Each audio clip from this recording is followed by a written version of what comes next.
Okay, quick video. Just doing a 500-mile trip back down from Scotland today, back down to Devon.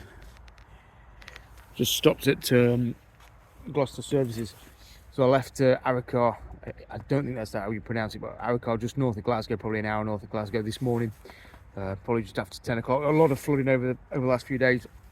Just coming down to Devon, where the weather from sort of Carlisle's been gradually improving. But so a 500-mile day, it sounds a lot and it's quite daunting. And until you've done a few, I think you sort of think, well, it's a bit too far. But I've got to be honest, if you manage it right and dissect the day up, it's actually it can even be a pleasant day. Certainly not as far or not as arduous as some people think. I think it's because you initially think, well, 500 miles is a lot of miles. But if you're doing the motorway, it certainly makes the time in which you cover the distance a lot quicker. But if you break it down into manageable chunks, I find that's the best way of doing it. So instead of thinking of it as 500 miles, I think of it as 100 miles. So if I start in the morning with a full tank of fuel, I do an hour and a half, and I've done about 100 miles by then. I'll pull in, maybe have a cup of tea, put some fuel in, and then I'll do another hour and a half, and then I've done 200 miles. And that doesn't feel too bad. And then you think, well, the next time I'm doing an hour and a half, I'm more than halfway. And that's where I'm probably 4/5 into my journey now. I've probably got 100 miles left just north of Bristol. So you sort of chop it down, and then it becomes manageable. And I think what helps if you get away early in the morning. Say if you've got a big day to cover, you can be away by 6 or 7 in the morning. You can feel that by lunchtime you've actually took a massive chunk out of it. So by the evening or the early afternoon, you're really on the home straight, and then actually 500 miles doesn't seem too bad. And 700 miles is possible, even 800 miles. I don't think speed's a big determining factor of ground covered. I think any bike that will sit at 70 miles an hour will do the sort of 500 miles in it with a similar effort, similar pace. Yes, if you're going to have a really fast sports bike and do exceed the speed limit by 20, 30 miles an hour, then you're going to save a bit of time. But it's that weighing it up with fuel consumption. If you're burning through fuel quickly, which I feel on this Marini, when you get to sort of 85 miles an hour and 90 miles an hour, it really burns through fuel much more than if you're doing 70, 75 miles an hour.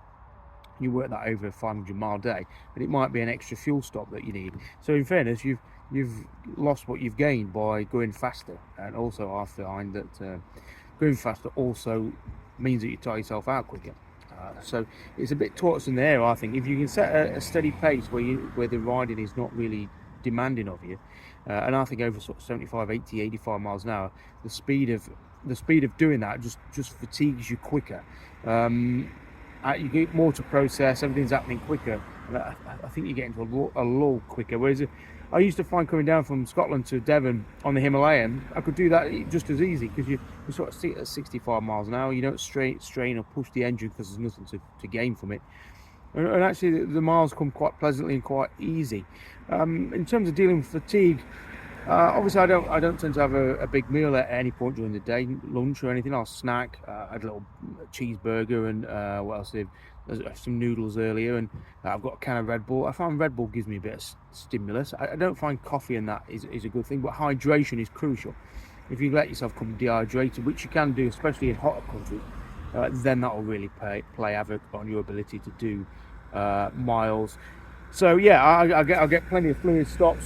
I've got another can of Red Bull now. I don't drink it any other time, so I actually find it has a better effect on me for that. And coffee, I drink that a lot at home, but I don't find it as much effect when I'm riding. Simply for the fact you're getting it out of Costa or Starbucks, and it's just it's just garbage. So it doesn't give you that pick you up that you're looking for, and all equally dehydrates you. So if you're going to drink anything, just drink water, and that'll keep you hydrated. Another little thing, I chew chewing gum if I'm tired. I find that stimulates me, keeps my eyes open, keeps my mouth moving. I don't know, something happens that makes me stay more alert, more awake. But I think the main thing is to be realistic about it. Don't be ambitious, but be realistic, which is always I think is always a good motto of mine.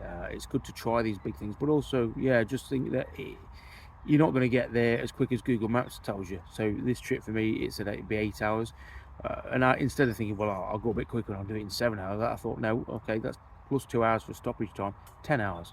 So when I set off, I've got a really good, accurate idea, unless things go wrong, as to when you're going to arrive. And it's better to be realistic than try and chase an over-optimistic deadline. I guess the only other really crucial part is comfort. You've really got to be comfortable on your bike. So seat comfort, you know, I've got nothing on this Escape, and I'm starting to feel a bit of arseache at the minute. If I'd have had a cool cover or cool sheepskin cover, I'd probably be alright. I probably wouldn't be feeling a thing. So think about that. Think about handlebar position, screen, earplugs. I think earplugs are a great way of dealing with fatigue or reducing it, because you're not getting that buffeting. So I've got molded earplugs, and I think that makes a huge difference to you know, your ability to do miles or be longer in the saddle.